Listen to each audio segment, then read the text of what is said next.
If you've been saving and saving and saving, hoping to get rich from it, you may actually want to think again. Experts say saving money doesn't have a lot of effect on boosting your wealth. Certified financial planner Joe Bert is one of those experts, here to talk to us about it. Really? Really? Really? Really? Yeah, you need to have money, but savings isn't going to get you there. Okay, but saving money is not a bad idea, though, is it? You have to have some savings for emergencies, but you got to get your money to grow, Tom. Let me use Okay, so we're talking about like a savings account and things like that. You need to have some savings, but savings isn't going to give you, and let's forget the word wealth. Let's talk about financial security, what we all want somewhere down the road so that we have enough income to supplement our Social Security.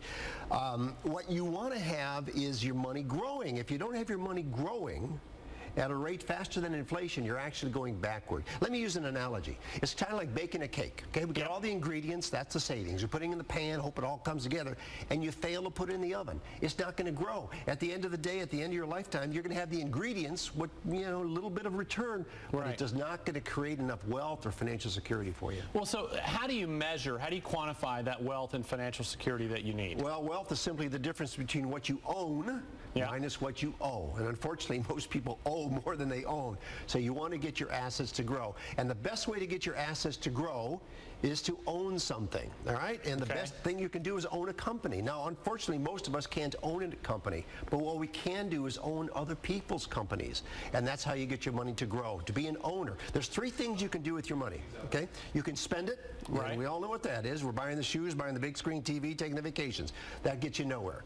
You can lend it. You can give it to a bank, and you're lending it to them in exchange for some rate of interest. You can lend it to a corporation. You can lend it to the government. That's not going to get you there either. Right. You can own things. And once again, owners in the long run do better. That's why mutual funds today are the investment of choice for most people. That's what I was going to say. Yeah. Mutual funds, which of course are made up of stocks and other things like that. Yes. And that's where owning a company comes in, right? It's the way middle America can accumulate wealth. The problem is most people are afraid of it because they see it go up and down, but you have to think long term. Once again, you want to be an owner, not a lender or a spender.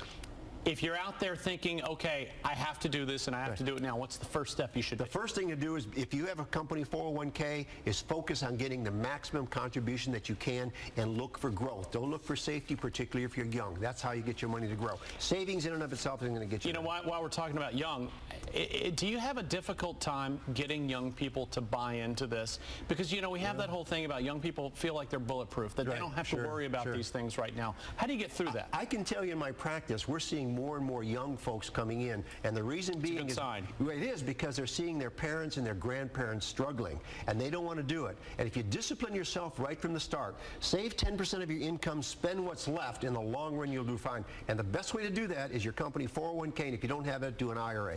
All right, Joe Bert, great to see you as always. Good to see you, Tom. Thanks.